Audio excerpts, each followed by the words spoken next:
Good afternoon दोस्तों। तो चलिए शुरू करते हैं हिंदी साहित्य 100 प्रश्न उत्तर। तो जैसे कि आप सब जानते हैं कि इससे पहले भारतेंदु काल, द्विवेदी काल और छायावाद काल से जुड़े महत्वपूर्ण प्रश्न उत्तर की चर्चा की जा चुकी है। तो अगर आपने अभी तक मेरे पहले के क्लासेस नहीं देखे हैं तो आप जाके देख सकते हैं। तो चलिए शुरू करते हैं। पहला प्रश्न तो यहाँ पे पूछा गया है, हरिवंश राय बच्चन जिनका समय माना जाता है 1907, तो इनकी रचनाओं के नाम क्या हैं? तो हरिवंश राय बच्चन जिनका समय माना जाता है 1907, तो इनकी रचनाओं के नाम क्या हैं? तो इसका सही उत्तर होगा आपका, सबसे पहले आता है तेरा हार। तो तेरा हार का समय माना जाता है 1932, 1932। खयाम की मधुशाला, फिर मधुशाला, तो मधुशाला का समय माना जाता है 1935, 1935। मधुबाला, मधु कलश, निशा निमंत्रण, तो निशा निमंत्रण का समय माना जाता है 1938। फिर एकांत संगीत, फिर आकुल अंतर, विकल विश्व, सतरंगिनी, तो सतरंगिनी का समय माना जाता है 1954। फिर हलाहल, मिलन यामिनी, तो मिलन यामिनी का समय माना जाता है 1950, 1950। फिर प्रणय पत्रिका, फिर बुद्ध और नाच घर, फिर आरती और अंगारे, तो आरती और अंगारे का समय माना जाता है 1954। तो 1954 जो है ये आरती और अंगारे का समय माना जाता है।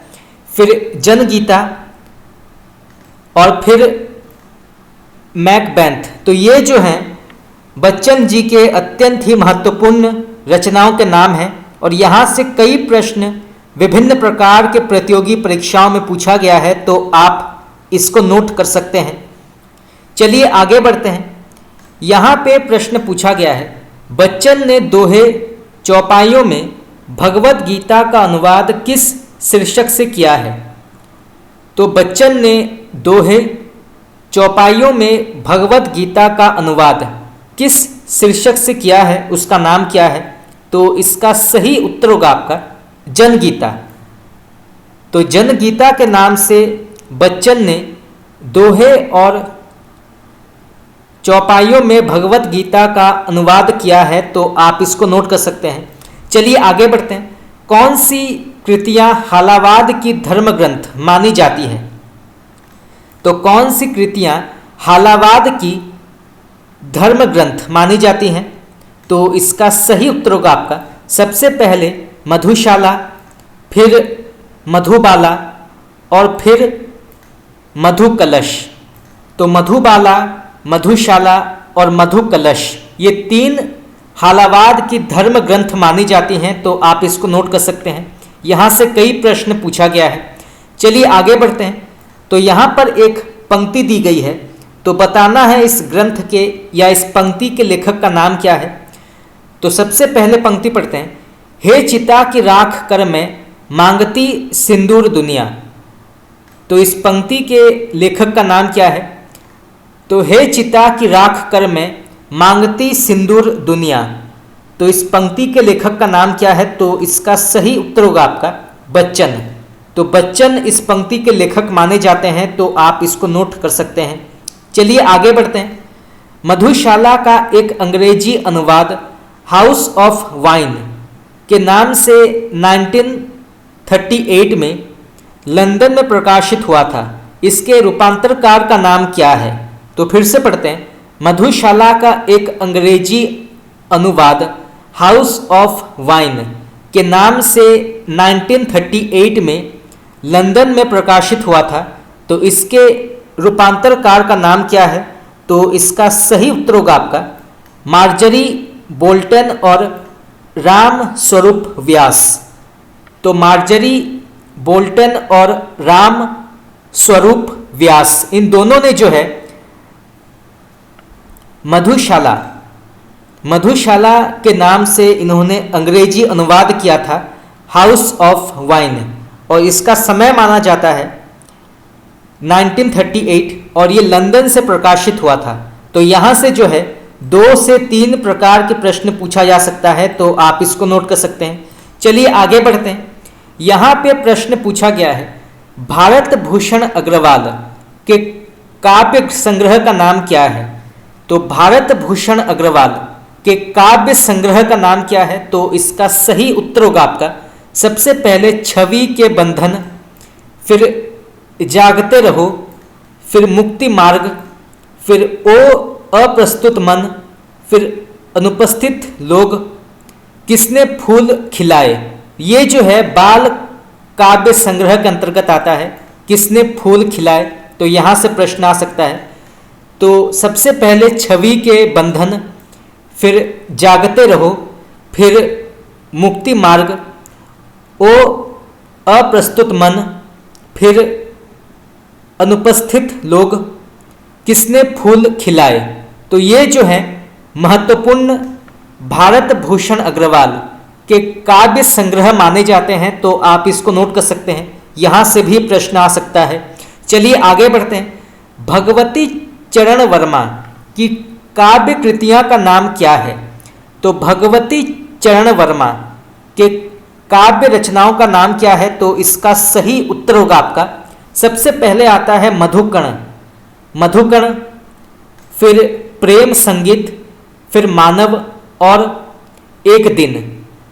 तो मधुकण, प्रेम संगीत, मानव और एक दिन, तो ये जो है महत्वपूर्ण भगवती चरण वर्मा की काव्य रचनाएं मानी जाती हैं। तो आप इसको नोट कर सकते हैं। यहाँ से भी कई प्रश्न पूछा गया है, खास करके एक दिन कई बार पूछा गया है।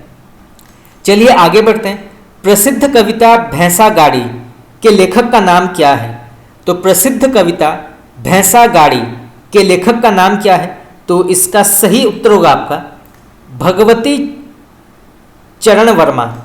तो भगवती चरण वर्मा जो है इसके लेखक माने जाते हैं, भैंसा गाड़ी। और यहाँ से प्रश्न ये भी आ सकता है कि भैंसा गाड़ी जो है ये किस प्रकार के साहित्यिक विधा के अंतर्गत आती है? तो ये जो है कविता के अंतर्गत आती है। तो यहाँ से भी 2 प्रकार के प्रश्न पूछे जा सकते हैं, तो आप इसको नोट कर सकते हैं। चलिए आगे बढ़ते हैं। तो यहाँ पर एक पंक्ति दी गई है, तो बताना है इस पंक्ति के लेखक का नाम क्या है और ये पंक्ति किस रचना से लिया गया है। तो सबसे पहले पंक्ति पढ़ते हैं। कर पाता यदि मुक्त हृदय को मस्तक के शासन से, उत्तर पकड़ता बाह दलित की मंत्री के आसन से। तो इस पंक्ति के लेखक का नाम क्या है? तो फिर से पढ़ते हैं। कर पाता यदि मुक्त हृदय को मस्तक के शासन से, उत्तर पकड़ता बाह दलित की मंत्री के आसन से। तो इस पंक्ति के लेखक का नाम क्या है? तो इसका सही उत्तर होगा आपका रामधारी सिंह दिनकर। तो दिनकर इसके लेखक माने जाते हैं और ये जो है कुरुक्षेत्र रचना से लिया गया है, तो आप इसको नोट कर सकते हैं। चलिए आगे बढ़ते हैं। यहाँ पे प्रश्न पूछा गया है, रामधारी सिंह दिनकर जिनका समय माना जाता है 1908 से 1974, इनके रचनाओं के नाम क्या हैं? तो रामधारी सिंह दिनकर के प्रमुख रचनाओं के नाम क्या हैं? तो सबसे पहले आता है रेणुका। ये कई बार पूछा गया है कि रेणुका के लेखक का नाम क्या है? तो इसके लेखक है रामधारी सिंह दिनकर। तो रेणुका सबसे पहले आता है। इसका समय माना जाता है 1935। फिर हुंकार, तो हुंकार का समय माना जाता है 1938। फिर रसवंती, तो रसवंती का समय माना जाता है 1939। फिर आता है सामधेनी, तो सामधेनी का समय माना जाता है 1947। फिर नील कुसुम, द्वंद्व गीत, दिल्ली, धूप और धुआं, कुरुक्षेत्र, इसका समय माना जाता है 1946 कुरुक्षेत्र। फिर रश्मि रथी, इसका समय माना जाता है 1952 1952। फिर उर्वशी, उर्वशी का समय माना जाता है 1961।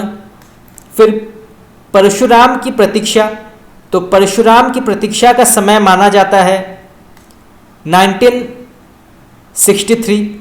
फिर आत्मा की आँखें, तो आत्मा की आँखें का समय माना जाता है 1964।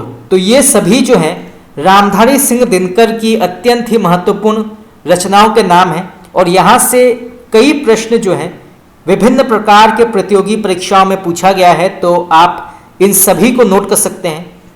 चलिए आगे बढ़ते हैं। तो यहाँ पर भी एक पंक्ति दी गई है, तो बताना है इस पंक्ति के लेखक का नाम क्या है। तो सबसे पहले पंक्ति पढ़ते हैं, अरुण विश्व की काली जय हो, लाल सितारों वाली जय हो। तो इस पंक्ति के लेखक का नाम क्या है। तो फिर से पढ़ते हैं, अरुण विश्व की काली जय हो, लाल सितारों वाली जय हो। तो इस पंक्ति के लेखक का नाम क्या है। तो इसका सही उत्तर होगा आपका रामधारी सिंह दिनकर। तो दिनकर इसके लेखक माने जाते हैं, तो आप इसको नोट कर सकते हैं। चलिए आगे बढ़ते हैं। किस कवि ने अपने बारे में कहा है कि वह छायावाद की ठीक पीठ पर आए हैं। तो किस कवि ने अपने बारे में यह कहा है कि वे छायावाद की ठीक पीठ पर आए हैं, उनका नाम क्या है। तो इसका सही उत्तर होगा आपका रामधारी सिंह दिनकर। तो आप इसको नोट कर सकते हैं। चलिए आगे बढ़ते हैं। श्याम नारायण पांडेय की काव्य कृतियां क्या है। तो श्याम नारायण पांडेय की काव्य कृतियां क्या हैं। तो इसका सही उत्तर होगा आपका, सबसे पहले प्रकाशित हुई थी हल्दी घाटी। तो हल्दी घाटी जो है यह महाकाव्य के अंतर्गत आता है और इसका समय माना जाता है 1937-39 के मध्य। तो 1937 और 39 के मध्य हल्दी घाटी लिखा गया था। तो आप इसको नोट कर सकते हैं। इसके बाद जौहर, तो जौहर का समय माना जाता है 1939 से 44 के मध्य। फिर तुमुल, तो तुमुल का समय माना जाता है 1948। फिर आता है रूपांतर, तो रूपांतर का समय माना जाता है 1948। फिर आरती, आरती का समय माना जाता है 1945-46 के मध्य ये लिखा गया था। फिर जय हनुमान, तो जय हनुमान का समय माना जाता है 1956। फिर आता है माधव, रिमझिम, आंसू के कण, गोरावध, तेतरा के दो वीर। तो ये सभी जो हैं ये श्याम नारायण पांडेय के अत्यंत ही महत्वपूर्ण रचनाओं के नाम हैं। तो आप इनको नोट कर सकते हैं। चलिए आगे बढ़ते हैं। श्याम नारायण पांडेय के दो महाकाव्य के नाम क्या हैं। तो इसका सही उत्तर होगा आपका सबसे पहले हल्दी घाटी और फिर जौहर। तो हल्दी घाटी और जौहर जो है ये श्याम नारायण पांडेय के दो महत्वपूर्ण महाकाव्यों के नाम हैं। तो आप इसको नोट कर सकते हैं, सबसे पहले हल्दी घाटी और फिर जौहर। चलिए आगे बढ़ते हैं। यहां पे प्रश्न पूछा गया है, श्याम नारायण पांडेय की कौन सी कृति, उनकी काव्य कृति तेतरा के दो वीर का परिवर्धित संस्करण है। तो इसका सही उत्तर होगा आपका तुमुल।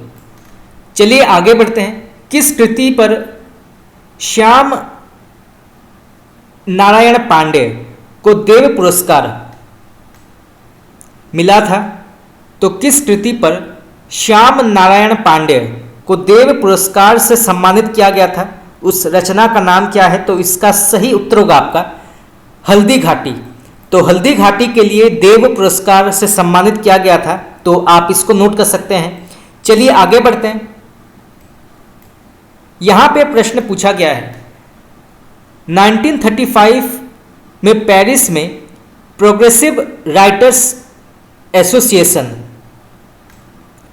का प्रथम अधिवेशन किसको अध्यक्षता में हुआ था या किसके अध्यक्षता में हुआ था? तो फिर से पढ़ते हैं 1935 में पेरिस में प्रोग्रेसिव राइटर्स एसोसिएशन का प्रथम अधिवेशन किसके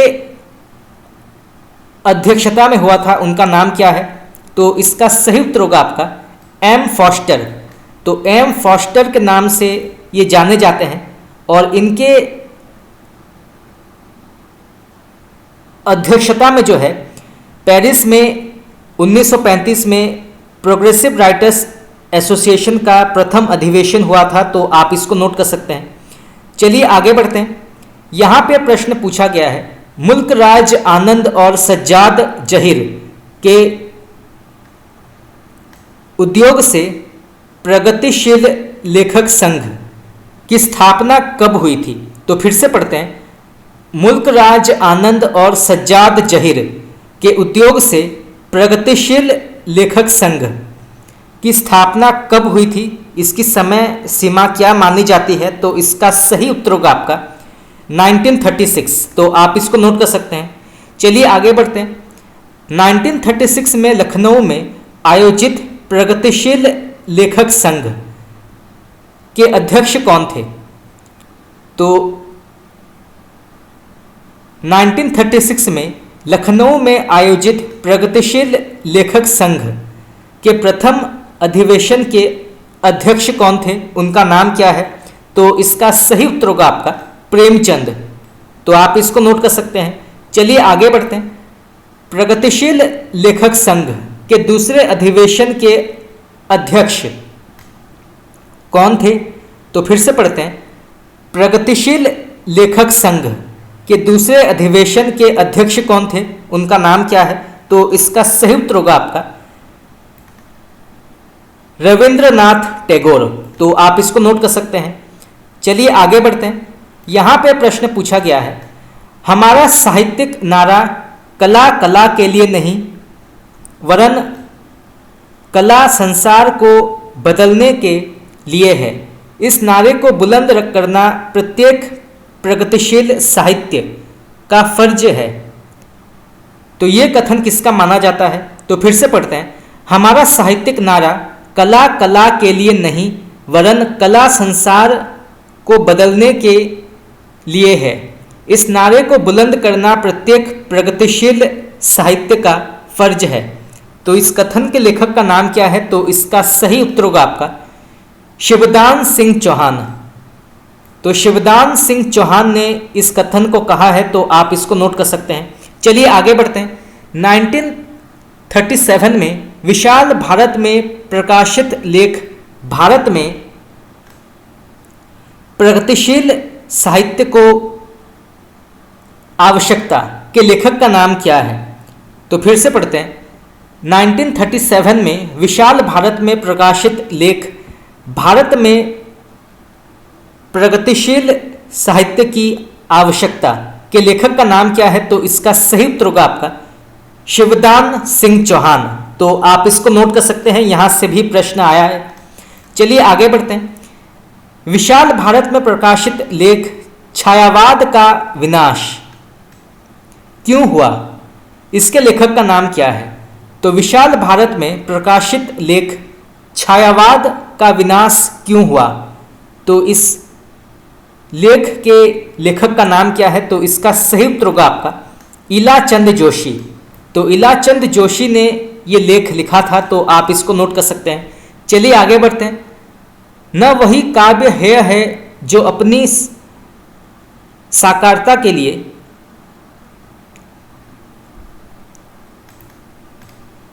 केवल स्थूल और व्यक्त जगह पर आश्रित है और न वही जो अपनी सप्राणता के लिए रहस्यानुभूति पर। तो इस कथन के लेखक का नाम क्या है? तो फिर से पढ़ते हैं न वही काव्य है जो अपनी साकारता के लिए केवल स्थूल और व्यक्त जगत पर आश्रित हो और न वही जो अपनी सप्राणता के लिए रहस्यानुभूति पर। तो इस कथन के लेखक का नाम क्या है? तो इसका सही उत्तर होगा आपका महादेवी वर्मा। तो आप इसको नोट कर सकते हैं। चलिए आगे बढ़ते हैं। खड़ी बोली में प्रथम प्रगतिवादी कृति कौन सी मानी जाती है? तो खड़ी बोली में प्रथम प्रगतिवादी कृति का नाम क्या है? तो इसका सही उत्तर होगा आपका सुमित्रा नंदन पंत द्वारा लिखित युगवाणी। तो युगवाणी जो है ये खड़ी बोली में प्रथम प्रगतिवादी रचना मानी जाती है। तो आप इसको नोट कर सकते हैं युगवाणी। और ये जो है खड़ी बोली में लिखा गया था। तो यहाँ से भी दो प्रकार के प्रश्न आ सकते हैं। चलिए आगे बढ़ते हैं। प्रमुख प्रगतिवादी कवि कौन माने जाते हैं? तो प्रमुख प्रगतिवादी कवि कौन माने जाते हैं? तो सबसे पहले आते हैं केदारनाथ अग्रवाल, फिर आते हैं डॉक्टर राम विलास शर्मा, फिर नागार्जुन, फिर शिवमंगल सिंह सुमन, फिर त्रिलोचन, फिर रांगे राघव, सुमित्रा नंदन पंत, सूर्यकांत त्रिपाठी निराला, शमशेर बहादुर सिंह, भवानी प्रसाद मिश्र, नरेश मेहता। तो ये जो हैं प्रमुख प्रगतिवादी कवि माने जाते हैं। तो आप इनके नाम नोट कर सकते हैं। तो फिर से पढ़ते हैं। केदारनाथ अग्रवाल, डॉक्टर राम विलास शर्मा, शिवमंगल सिंह सुमन, त्रिलोचन, रांगे राघव, सुमित्रा नंदन पंत, डॉक्टर नरेश मेहता, सूर्यकांत त्रिपाठी निराला, शमशेर बहादुर सिंह, भवानी प्रसाद मिश्र। तो ये जो हैं महत्वपूर्ण प्रगतिवादी लेखक माने जाते हैं। तो आप इनके नाम नोट कर सकते हैं। चलिए आगे बढ़ते हैं। मॉस्को अब भी दूर है और चली जा रही है बढ़ी लाल सेना शीर्षक कविता किसकी मानी जाती है? तो फिर से पढ़ते हैं। मॉस्को अब भी दूर है और चली जा रही है बढ़ी लाल सेना शीर्षक कविता किसकी मानी जाती है? तो इसका सही उत्तर होगा आपका शिवमंगल सिंह सुमन। तो शिवमंगल सिंह सुमन इसके लेखक माने जाते हैं। तो आप इसको नोट कर सकते हैं। चलिए आगे बढ़ते हैं। प्रगतिवाद का सैद्धांतिक आधार क्या है? तो प्रगतिवाद का सैद्धांतिक आधार क्या है? तो इसका सही उत्तर होगा आपका ये जो है मार्क्स का द्वंद्वात्मक भौतिकवाद के अंतर्गत आता है। तो आप इसको नोट कर सकते हैं। चलिए आगे बढ़ते हैं। नागार्जुन का वास्तविक नाम क्या था? तो लेखक नागार्जुन का वास्तविक नाम क्या था? तो इसका सही उत्तर होगा आपका वैद्यनाथ मिश्र।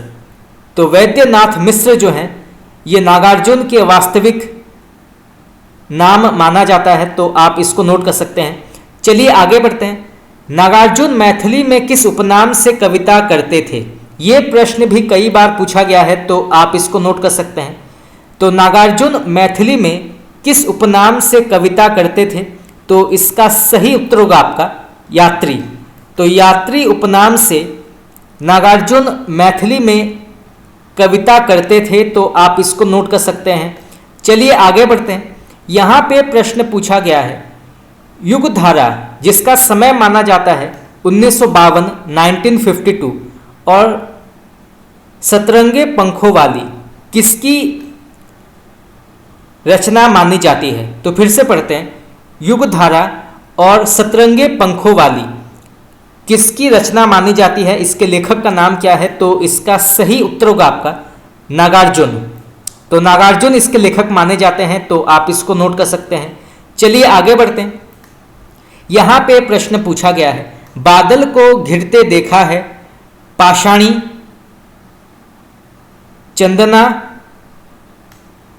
रविंद्र के प्रति, सिंदूर तिलकित, भाल, तुम्हारी दंतुरित मुस्कान आदि प्रसिद्ध कविताएं किसके मानी जाती हैं? तो फिर से पढ़ते हैं। बादल को घिरते देखा है पाषाणी, चंदना, रविंद्र के प्रति, सिंदूर तिलकित, भाल, तुम्हारी दंतुरित मुस्कान आदि प्रसिद्ध कविताओं के लेखक का नाम क्या है? तो इसका सही उत्तर होगा आपका नागार्जुन। तो नागार्जुन इसके लेखक माने जाते हैं, तो आप इसको नोट कर सकते हैं। यहाँ से भी कई प्रकार के प्रश्न आ सकता है। चलिए आगे बढ़ते हैं। तो यहाँ पर एक पंक्ति दी गई है, तो बताना है इस पंक्ति के लेखक का नाम क्या है। तो सबसे पहले पंक्ति पढ़ते हैं, बहुत ही प्रसिद्ध पंक्ति है, कई बार पूछा गया है। धुन खाए शहतीरों पर की 12 खड़ी विधाता पांचे, फटी भीत है छत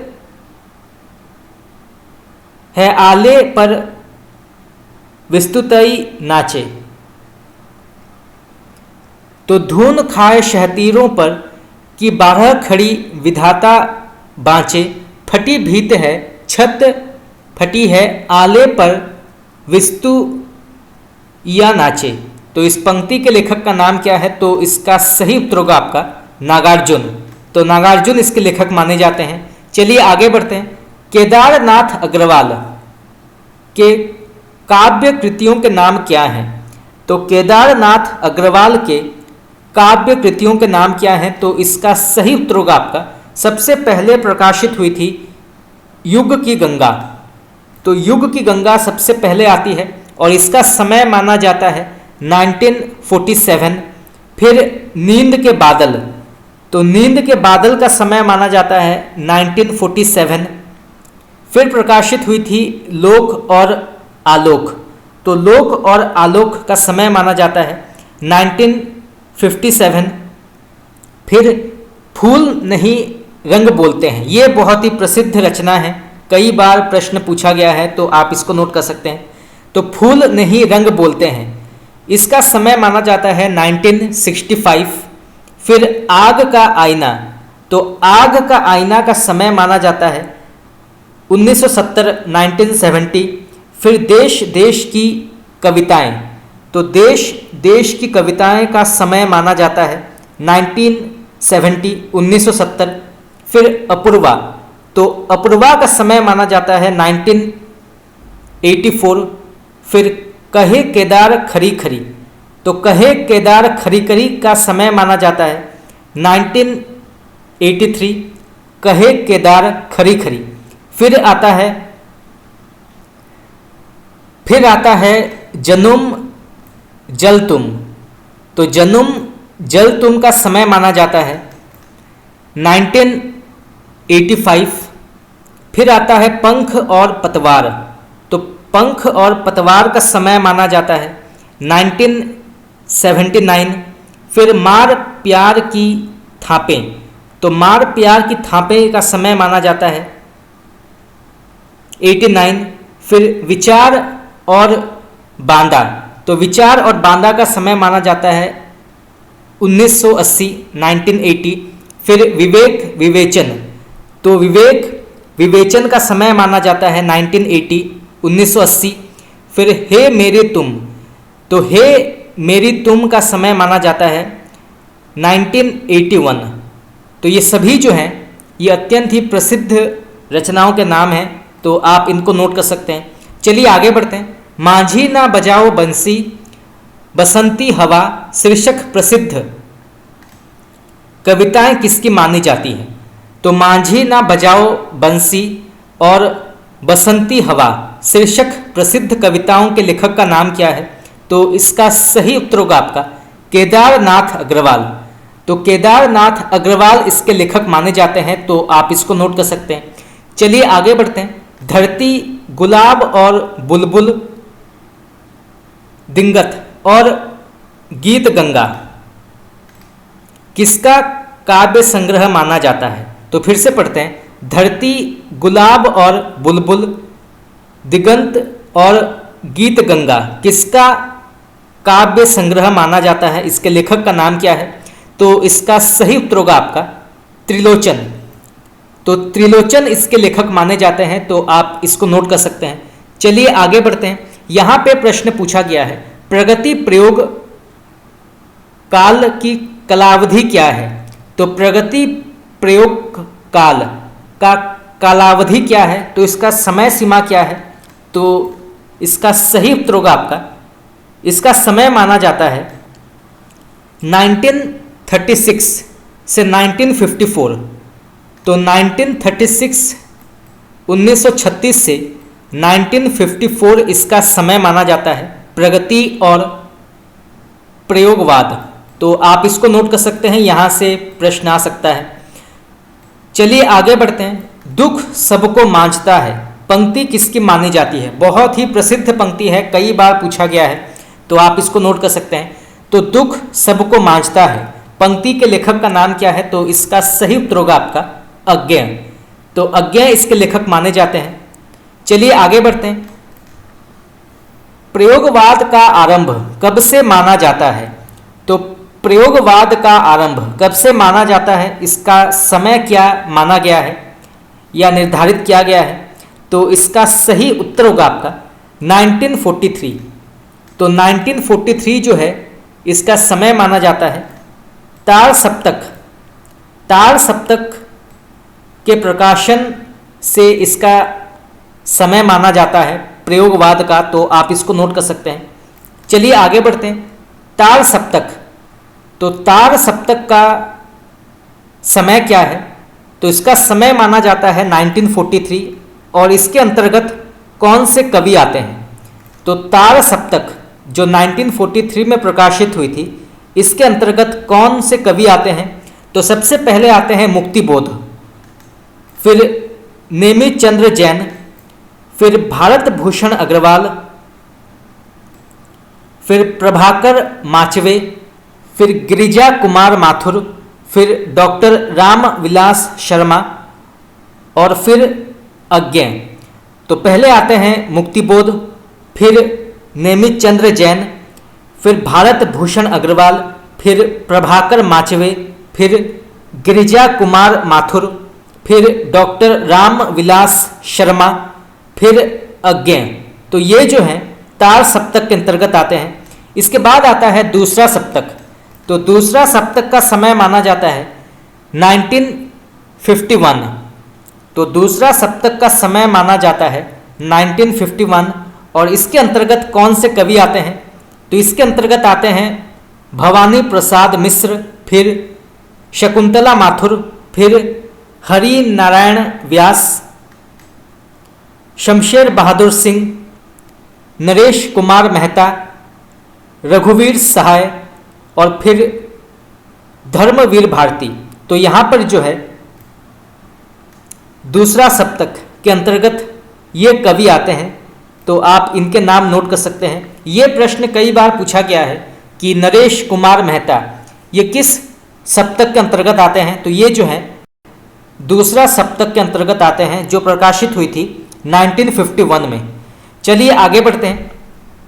यहाँ पे प्रश्न पूछा गया है, अज्ञेय द्वारा संपादित प्रतीक पत्रिका का प्रकाशन कब से हुआ था? तो अज्ञेय द्वारा संपादित प्रतीक पत्रिका का प्रकाशन कब से हुआ था, इसका समय क्या है? तो इसका सही उत्तर होगा आपका जुलाई 1947।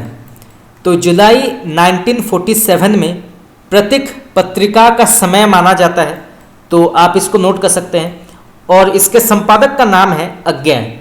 तो यहाँ से भी दो प्रकार के प्रश्न आ सकते हैं, तो आप इसको नोट कर सकते हैं। चलिए आगे बढ़ते हैं। पाटल का प्रकाशन कहाँ से होता था? तो पाटल का प्रकाशन कहाँ से होता था? तो इसका सही उत्तर होगा आपका पटना।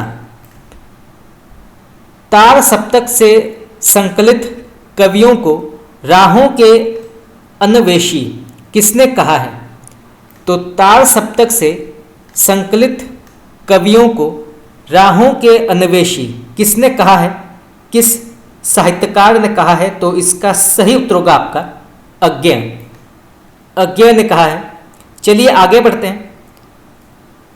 तो यहाँ पर एक कथन दिया गया है, तो बताना है इस कथन के लेखक का नाम क्या है। तो सबसे पहले कथन पढ़ते हैं। प्रयोग का कोई वाद नहीं है, हम वादी नहीं रहे नहीं है, न प्रयोग अपने आप में इष्ट या साध्य है। ठीक इसी तरह कविता का कोई भी वाद नहीं है, कविता भी अपने आप में इष्ट या साध्य नहीं है, अतः प्रयोगवादी कहना उतना ही सार्थक निरर्थक है जितना हमें कवितावादी कहना।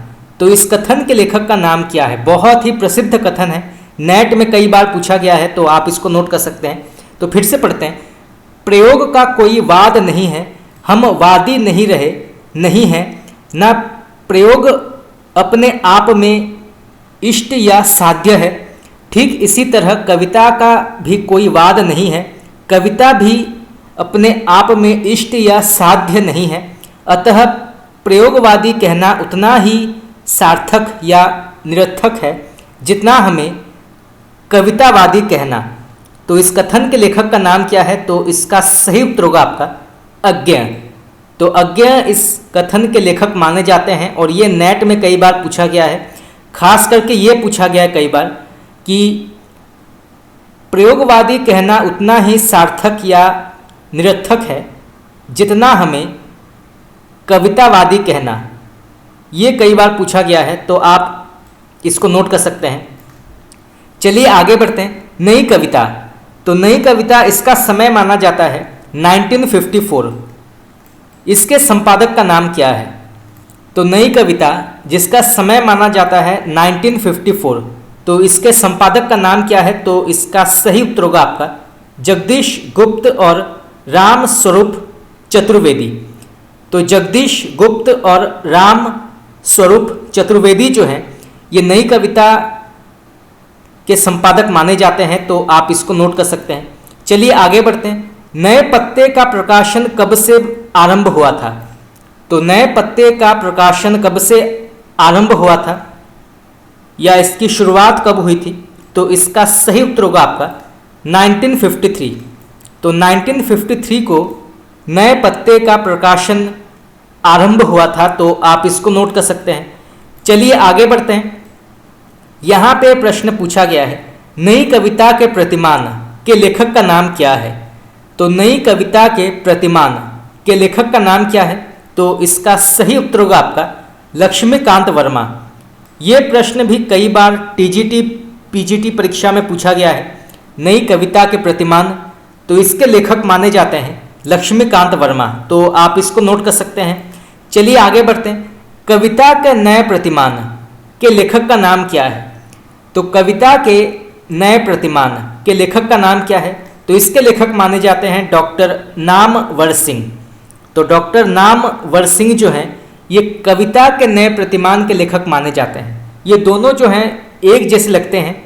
सबसे पहले नई कविता के प्रतिमान, तो जहाँ पे पहला शब्द नई कविता दिया गया है, तो उसके लेखक जो हैं वो हैं लक्ष्मीकांत वर्मा, और जहाँ पे सबसे पहले सिर्फ कविता दिया गया है, तो इसके लेखक माने जाते हैं डॉक्टर नामवर सिंह। तो यहाँ से जो है प्रश्न आ सकता है। चलिए आगे बढ़ते हैं। नई कविता का प्रकाशन कहाँ से होता था? तो नई कविता का प्रकाशन कहाँ से होता था? तो इसका सही उत्तर होगा आपका प्रयाग से। तो प्रयाग से इसका प्रकाशन होता था साहित्य सहयोग नामक सहकारी संस्था से। तो साहित्य सहयोग नामक सहकारी संस्था से जो है नई कविता का प्रकाशन होता था प्रयाग से। तो यहाँ से दो प्रकार के प्रश्न आ सकते हैं, तो आप इसको नोट कर सकते हैं। चलिए आगे बढ़ते हैं। तो यहाँ पर एक पंक्ति दी गई है, तो बताना है इस पंक्ति के लेखक का नाम क्या है। तो सबसे पहले पंक्ति पढ़ते हैं। वही परिचित दो आँखें ही चिर माध्यम हैं सब आँखें से सब दर्दों से मेरे लिए परिचय का। पंक्ति के लेखक का नाम क्या है? तो फिर से पढ़ते हैं। वही परिचित दो आँखें ही चिर माध्यम है सब आँखें से सब दर्दों से मेरे लिए परिचय का। तो इस पंक्ति के लेखक का नाम क्या है? तो इसका सही उत्तर होगा आपका अज्ञेय। तो अज्ञेय इसके लेखक माने जाते हैं, तो आप इसको नोट कर सकते हैं। चलिए आगे बढ़ते हैं। अज्ञेय जिनका समय माना जाता है 1911 से 1987, तो 1911 से 1987। तो इनका जन्म कहाँ हुआ था? तो इनका जन्म कहाँ हुआ था? तो इसका सही उत्तर होगा आपका कसया देवरिया, उत्तर प्रदेश। तो कसया नामक एक स्थान में जो देवरिया में है, वहाँ पर अज्ञेय का जन्म हुआ था और राज्य है उत्तर प्रदेश। तो यहाँ से जो है 2 प्रकार के प्रश्न आ सकते हैं। चलिए आगे बढ़ते हैं। अज्ञेय के प्रमुख काव्य कृतियों के नाम क्या हैं? तो अज्ञेय के प्रमुख काव्य कृतियों के नाम क्या हैं? तो सबसे पहले आता है भग्नदूत। तो भग्नदूत का समय माना जाता है 1933, 1933। फिर आता है चिंता। तो चिंता का समय माना जाता है 1942। फिर इत्यलम। तो इत्यलम का समय माना जाता है 1946। फिर हरी घास पर क्षण भर। तो हरी घास पर क्षण भर का समय माना जाता है 1949। फिर बाबरा अहेरी। तो बाबरा अहेरी का समय माना जाता है 1954। बाबरा अहेरी। फिर इंद्रधनुष रौंदे हुए ये। तो इंद्रधनुष रौंदे हुए ये, इसका समय माना जाता है 1957। फिर अरि ओ करुणा प्रभामय। तो अरि ओ करुणा प्रभामय, इसका समय माना जाता है 1959। तो 1959 इसका समय माना जाता है। फिर आंगन के पार द्वार, ये बहुत ही प्रसिद्ध रचना माना जाता है, आंगन के पार द्वार। तो इसका समय माना जाता है 1969। तो 1969 इसका समय माना जाता है। फिर कितनी नाव में कितनी बार। तो कितनी नाव में कितनी बार का समय माना जाता है 1967। क्योंकि मैं उसे जानता हूँ, इसका समय माना जाता है 1970। फिर सागर मुद्रा। सागर मुद्रा का समय माना जाता है 1970। फिर पहले मैं सन्नाटा बुनता हूँ। तो पहले मैं सन्नाटा बुनता हूँ का समय माना जाता है 1974। फिर महावृक्ष के नीचे। तो महावृक्ष के नीचे का समय माना जाता है 1977। फिर नदी की बांक पर छाया। तो नदी की बांक पर छाया का समय माना जाता है 1981। फिर prison days and other poems. तो prison days and other poems, इसका समय माना जाता है 1946। और फिर ये जो हैं ये सभी महत्वपूर्ण अज्ञेय के रचनाओं के नाम हैं, तो आप इसको नोट कर सकते हैं। चलिए आगे बढ़ते हैं। अज्ञेय द्वारा संपादित काव्य संग्रह का नाम क्या है? तो अज्ञेय द्वारा संपादित काव्य संग्रह का नाम क्या है? तो इसका सही उत्तर होगा आपका सबसे पहले तार सप्तक। तो तार सप्तक का समय माना जाता है 1943। तो 1943 जो है ये तार सप्तक का समय निर्धारित किया गया है। इसके बाद दूसरा सप्तक। तो दूसरा सप्तक का समय माना जाता है 1951। फिर तीसरा सप्तक का समय माना जाता है 1971। फिर पुष्पकरिणी। तो पुष्पकरिणी का समय माना जाता है 1959। फिर रूपांबरा। तो रूपांबरा का समय माना जाता है 1960। फिर नवधा। तो नवधा का समय माना जाता है। तो ये सभी जो हैं ये अज्ञेय के प्रसिद्ध संपादित काव्य संग्रह हैं, तो आप इसको नोट कर सकते हैं। खास करके तार सप्तक, दूसरा सप्तक और तीसरा सप्तक, ये कई बार प्रश्न पूछा गया है, तो आप इनके डेट नोट कर लीजिए, यहाँ से प्रश्न आ सकता है। चलिए आगे बढ़ते हैं। यह दीप अकेला स्नेह भरा है, गर्व भरा मत माता, पर इसको भी पंक्ति दे दो। तो इस पंक्ति के लेखक का नाम क्या है? तो फिर से पढ़ते हैं। यह दीप अकेला स्नेह भरा है, गर्व भरा मत माता, पर इसको भी पंक्ति दे दो। तो इस पंक्ति के लेखक का नाम क्या है? तो इसका सही उत्तर होगा आपका अज्ञेय। तो अज्ञेय इसके लेखक माने जाते हैं, तो आप इसको नोट कर सकते हैं। चलिए आगे बढ़ते हैं। यहां पे प्रश्न पूछा गया है, पर इसको भी पंक्ति दे दो। तो यहां पे प्रश्न पूछा गया है, मैं सेतु हूं किंतु शून्य से शून्य तक का सतरंगी सेतु नहीं, वह सेतु जो मानव से मानव का हाथ मिलने से बनता है। तो इस पंक्ति के लेखक का नाम क्या है? तो फिर से पढ़ते हैं, मैं सेतु हूं किंतु शून्य से शून्य तक का सतरंगी सेतु नहीं, वह सेतु जो मानव से मानव का हाथ मिलने से बनता है। तो इस पंक्ति के लेखक का नाम क्या है? तो इसका सही उत्तर होगा आपका अज्ञेय। चलिए आगे बढ़ते हैं। यहाँ पर भी एक पंक्ति दी गई है, तो बताना है इस पंक्ति के लेखक का नाम क्या है। तो सबसे पहले पंक्ति पढ़ते हैं, अच्छी कुंठा रहित इकाई, सांचे ढले समाज से अच्छा, अपना ठाठ फकीरी, मंगनी के सुख साज से। तो इस पंक्ति के लेखक का नाम क्या है? तो फिर से पढ़ते हैं, अच्छी कुंठा रहित इकाई, सांचे ढले समाज से अच्छा, अपना ठाठ फकीरी, मंगनी के सुख साज से। तो इस पंक्ति के लेखक का नाम क्या है? तो इसका सही उत्तर होगा आपका अज्ञेय। तो अज्ञेय इसके लेखक माने जाते हैं।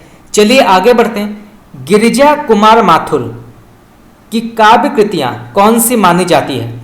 तो गिरिजा कुमार माथुर के रचनाओं के नाम क्या हैं? तो सबसे पहले आता है मंजीर, नाश और निर्माण, धूप के धान। ये कई बार पूछा गया है कि धूप के धान के लेखक का नाम क्या है? तो इसके लेखक हैं गिरिजा कुमार माथुर। फिर शीलापंख चमकीले, जो बंध नहीं सका। तो ये जो हैं सभी गिरिजा कुमार माथुर के प्रसिद्ध रचनाएं हैं, तो आप इसको नोट कर सकते हैं। चलिए आगे बढ़ते हैं। अंधेरे में ब्रह्म राक्षस शीर्षक कविताएं किसकी मानी जाती है? तो अंधेरे में और ब्रह्म राक्षस शीर्षक कविताएं किसकी मानी जाती हैं? इसके लेखक का नाम क्या है? तो इसका सही उत्तर होगा आपका मुक्तिबोध। तो मुक्तिबोध इसके लेखक माने जाते हैं, तो आप इसको नोट कर सकते हैं। चलिए आगे बढ़ते हैं। किस कवि ने अपनी कविताओं में फैंटेसी का सृजनात्मक उपयोग किया है? तो किस कवि ने अपने कविताओं में फैंटेसी का सृजनात्मक उपयोग किया है? उनका नाम क्या है? तो इसका सही उत्तर होगा आपका मुक्तिबोध। तो मुक्तिबोध इसके लेखक माने जाते हैं, तो आप इसको नोट कर सकते हैं। चलिए आगे बढ़ते हैं। यहाँ पर भी एक पंक्ति दी गई है, तो बताना है इस पंक्ति के लेखक का नाम क्या है। तो सबसे पहले पंक्ति पढ़ते हैं, हर एक छाती में आत्मा अधीरा है, प्रत्येक सुस्मित में विमल सदा नीरा है, मुझे भ्रम होता है कि प्रत्येक वाणी में महाकाव्य पीड़ा है। तो इस पंक्ति के लेखक का नाम क्या है? तो फिर से पढ़ते हैं, हर एक छाती में आत्मा अधीरा है, प्रत्येक सुस्मित में विमल सदा नीरा है, मुझे भ्रम होता है कि प्रत्येक वाणी में महाकाव्य पीड़ा है। तो इस पंक्ति के लेखक का नाम क्या है? तो इसका सही उत्तर होगा आपका मुक्तिबोध। तो मुक्तिबोध इसके लेखक माने जाते हैं, तो आप इसको नोट कर सकते हैं। चलिए आगे बढ़ते हैं। भवानी प्रसाद मिश्र। तो भवानी प्रसाद मिश्र जिनका समय माना जाता है 1914 से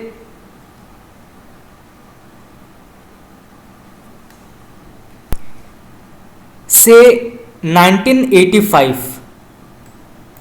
तो 1914 से 1985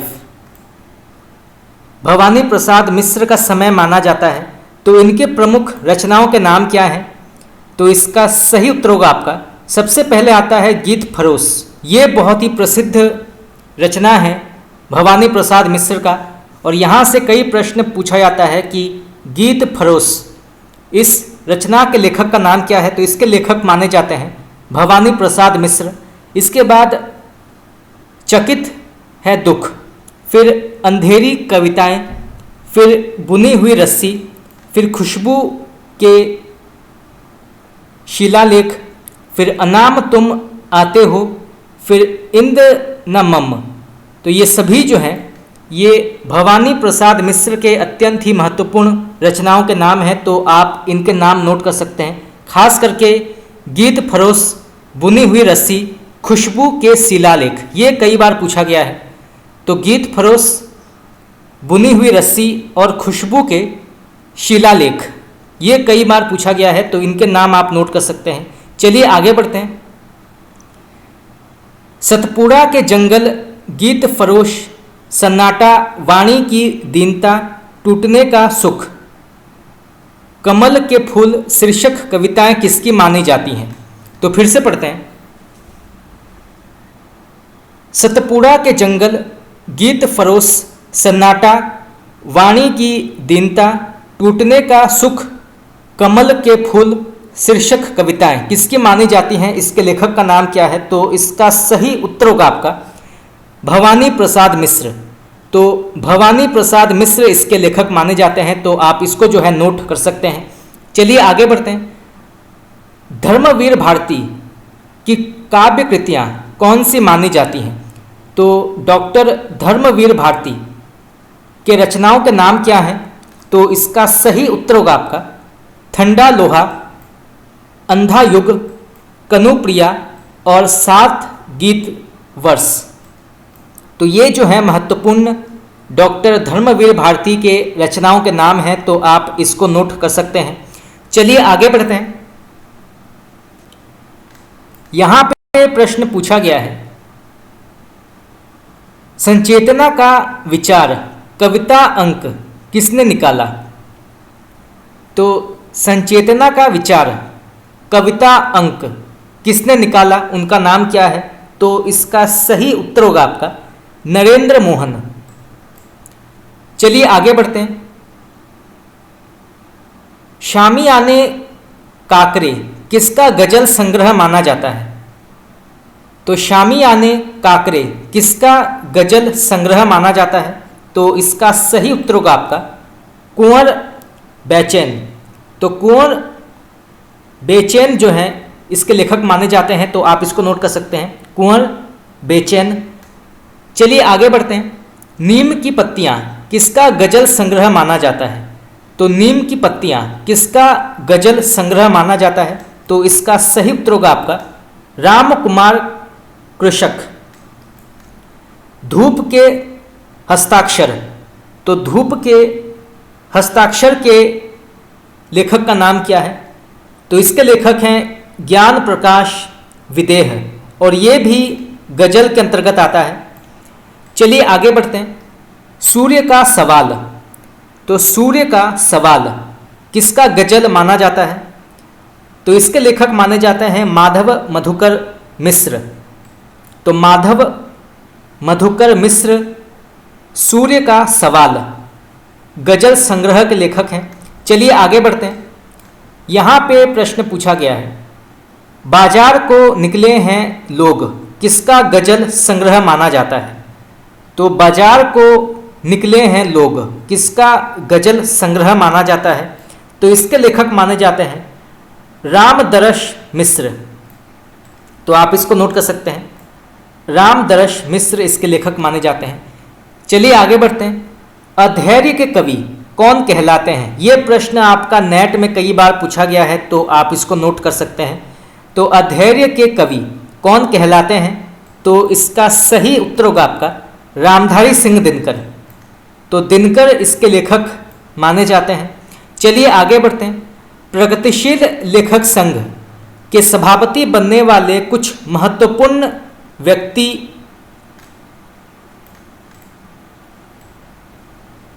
कौन हैं? तो प्रगतिशील लेखक संघ के सभापति बनने वाले कुछ महत्वपूर्ण व्यक्तियों के नाम क्या हैं? तो सबसे पहले आते हैं प्रेमचंद, फिर रविंद्रनाथ टैगोर, फिर जवाहरलाल नेहरू, फिर श्रीपद अमृत डांगे। तो ये जो हैं महत्वपूर्ण प्रगतिशील लेखक संघ के सभापति माने जाते हैं? सबसे पहले प्रेमचंद, फिर रविंद्रनाथ टैगोर, फिर जवाहरलाल नेहरू और फिर श्रीपाद अमृत डांगे। तो आप इसको नोट कर सकते हैं। चलिए आगे बढ़ते हैं। तो यहां पर एक पंक्ति दिया गया है, तो बताना है इस पंक्ति के लेखक का नाम क्या है। तो सबसे पहले पंक्ति पढ़ते हैं। मैंने उसको जब जब देखा, लोहा देखा, लोहा जैसे तपते देख, गलते देखा, ढलते देखा, मैंने उसको गोली जैसे चलते देखा। तो इस पंक्ति के लेखक का नाम क्या है? ये पंक्ति कई बार पूछा गया है, तो आप इसको नोट कर सकते हैं। तो फिर से पढ़ते हैं। मैंने उसको जब जब देखा, लोहा देखा, लोहा जैसे तपते देखा, गलते देखा, ढलते देखा, मैंने उसको गोली जैसे चलते देखा। तो इस पंक्ति के लेखक का नाम क्या है? तो इसका सही उत्तर होगा आपका केदारनाथ अग्रवाल। तो केदारनाथ अग्रवाल इसके लेखक माने जाते हैं। तो आप इसको जो है नोट कर सकते हैं, कई बार पूछा गया है ये पंक्ति। चलिए नेक्स्ट क्वेश्चन। धूप में जग रूप सुंदर शीर्षक प्रसिद्ध कविता किसकी मानी जाती है? तो धूप में जग रूप सुंदर शीर्षक प्रसिद्ध कविता के लेखक का नाम क्या है? तो इसका सही उत्तर होगा आपका त्रिलोचन। तो त्रिलोचन इसके लेखक माने जाते हैं। और यहाँ से प्रश्न ये भी आ सकता है कि धूप में जग रूप सुंदर शीर्षक जो है ये किस प्रकार के साहित्यिक विधा के अंतर्गत आती है? तो ये जो है कविता के अंतर्गत आती है। तो यहाँ से भी दो प्रकार के प्रश्न आ सकते हैं। चलिए आगे बढ़ते हैं। यहाँ पे प्रश्न पूछा गया है तीसरा सप्तक। तो तीसरा सप्तक जिसका समय माना जाता है 1951, तो इसके अंतर्गत कौन से कवि आते हैं? तो सबसे पहले आते हैं प्रयाग नारायण त्रिपाठी। तो प्रयाग नारायण त्रिपाठी सबसे पहले आते हैं, फिर कुंवर नारायण, फिर कीर्ति चौधरी, फिर केदारनाथ सिंह, मदन वासनायन, विजयदेव नारायण शाही और फिर सर्वेश्वर दयाल सक्सेना। तो प्रयाग नारायण त्रिपाठी, कुंवर नारायण, कीर्ति चौधरी, केदारनाथ सिंह, मदन वासनायन, विजयदेव नारायण शाही और फिर सर्वेश्वर दयाल सक्सेना। तो ये जो है तीसरा सप्तक के अंतर्गत आते हैं। तो आप इनके नाम नोट कर सकते हैं। चलिए आगे बढ़ते हैं। कवियों के कवि कौन कहलाते हैं? तो कवियों के कवि कौन कहलाते हैं, उनका नाम क्या है? तो इसका सही उत्तर होगा आपका शमशेर बहादुर सिंह। निजता की सुरक्षा के प्रतिनिधि कवि कौन है? तो निजता की सुरक्षा के प्रतिनिधि कवि कौन माने जाते हैं? तो उनका नाम है अज्ञे। चलिए आगे बढ़ते हैं। नदी के द्वीप और यह द्वीप अकेला शीर्षक कविता किसकी है? बहुत ही प्रसिद्ध दो कविताओं के नाम हैं। कई बार परीक्षा में पूछा गया है कि नदी के द्वीप और यह द्वीप अकेला शीर्षक कविता के लेखक का नाम क्या है? तो इसका सही उत्तर होगा आपका अज्ञे। तो आप इसको नोट कर सकते हैं। चलिए आगे बढ़ते हैं। किस काव्य प्रवृत्ति में लघु मानव के महत्व की प्रतिष्ठा हुई है? तो किस काव्य प्रवृत्ति में लघु मानव के महत्व की प्रतिष्ठा हुई है? तो इसका सही उत्तर होगा आपका नई कविता। तो नई कविता के अंतर्गत लघु मानव की प्रतिष्ठा हुई है। तो आप इसको नोट कर सकते हैं। चलिए आगे बढ़ते हैं। समय देवता। तो समय देवता शीर्षक कविता किसकी मानी जाती है? तो समय देवता शीर्षक कविता किसकी मानी जाती है? इसके लेखक का नाम क्या है? तो इसका सही उत्तर होगा आपका नरेश मेहता। ऐन्द्रियता के कवि कौन कहलाते हैं? तो ऐन्द्रियता के कवि कौन कहलाते हैं, उनका नाम क्या है? तो इसका सही उत्तर होगा आपका गिरिजा कुमार माथुर। तो गिरिजा कुमार माथुर ऐन्द्रियता के कवि कहलाते हैं। चलिए आगे बढ़ते हैं। पृथ्वी कल्प किसकी काव्य कृति मानी जाती है? तो पृथ्वी कल्प किसकी काव्य कृति मानी जाती है, इसके लेखक का नाम क्या है? तो इसका सही उत्तर होगा आपका गिरिजा कुमार माथुर। तो आप इसको नोट कर सकते हैं, ये प्रश्न भी कई बार पूछा गया है। चलिए आगे बढ़ते हैं। यहाँ पे प्रश्न पूछा गया है, किस कवि की कविताएं स्वाधीन भारत की इस्पाती दस्तावेज मानी जाती हैं? तो किस कवि की कविताएं स्वाधीन भारत की इस्पाती दस्तावेज मानी जाती हैं, उनका नाम क्या है? तो इसका सही उत्तर होगा आपका मुक्तिबोध। चलिए आगे बढ़ते हैं। तो यहाँ पर एक पंक्ति दिया हुआ है, तो बताना है इस पंक्ति के लेखक का नाम क्या है। तो सबसे पहले पंक्ति पढ़ते हैं, राष्ट्रगीत में भला कौन वह भारत भाग्य विधाता है, फटा सुथन्ना पहने जिसका गुण हर चरना गाता है। तो इस पंक्ति के लेखक का नाम क्या है? तो इसका सही उत्तर होगा आपका रघुवीर सहाय। तो फिर से पढ़ते हैं, राष्ट्रगीत में भला कौन वह भारत भाग्य विधाता है, फटा सुथन्ना पहने जिसका गुण हर चरना गाता है। तो इस पंक्ति के लेखक का नाम है रघुवीर सहाय। तो आप इसको नोट कर सकते हैं। चलिए आगे बढ़ते हैं। रामदास की हत्या शीर्षक प्रसिद्ध कविता किसकी है? तो रामदास की हत्या शीर्षक प्रसिद्ध कविता के लेखक का नाम क्या है? तो इसका सही उत्तर होगा आपका रघुवीर सहाय। तो आप इसको नोट कर सकते हैं। और ये जो है कविता के अंतर्गत आती है। यहां से देखो किसका काव्य संग्रह माना जाता है?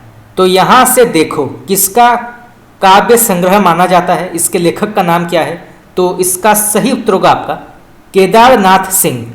तो केदारनाथ सिंह इसके लेखक माने जाते हैं। तो आप इसको नोट कर सकते हैं। चलिए आगे बढ़ते हैं।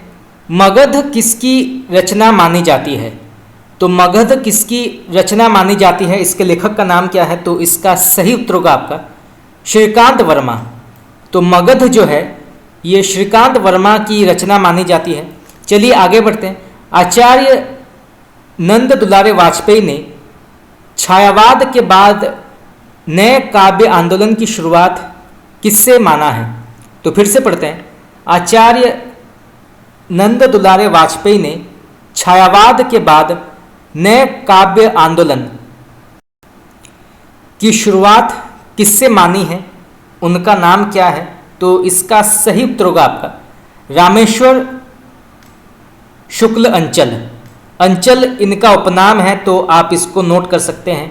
चलिए आगे बढ़ते हैं। तो यहाँ पर एक कथन दिया हुआ है, तो बताना है इस कथन के लेखक का नाम क्या है। तो सबसे पहले कथन पढ़ते हैं, बच्चन और दिनकर दोनों प्रतिद्वंदी कवि हैं। बच्चन की भाषा दिनकर से जोरदार है, दिनकर के भाव बच्चन से अधिक उन्मादक, सारवान और सामयिक हैं। दोनों में जो एक दूसरे को पहले ग्रहण कर लेगा वही हिंदी कविता के वर्तमान और अगले युग का नेता होगा। तो इस कथन के लेखक का नाम क्या है? तो फिर से पढ़ते हैं, बच्चन और दिनकर दोनों प्रतिद्वंदी कवि हैं। बच्चन की भाषा दिनकर से जोरदार है, दिनकर के भाव बच्चन से अधिक उन्मादक, सारवान और सामयिक हैं। दोनों में से जो एक दूसरे को पहले ग्रहण कर लेगा वही हिंदी कविता के वर्तमान और अगले युग का नेता होगा। तो इस कथन के लेखक का नाम क्या है? तो इसका सही उत्तर होगा आपका राम नरेश त्रिपाठी। तो राम नरेश त्रिपाठी ने ये कथन कहा है। तो आप इसको जो है नोट कर सकते हैं। यहाँ पर बच्चन और रामधारी सिंह दिनकर के परस्पर प्रतिद्वंदी होने का कथन कहा गया है। तो आप इसको जो है नोट कर सकते हैं।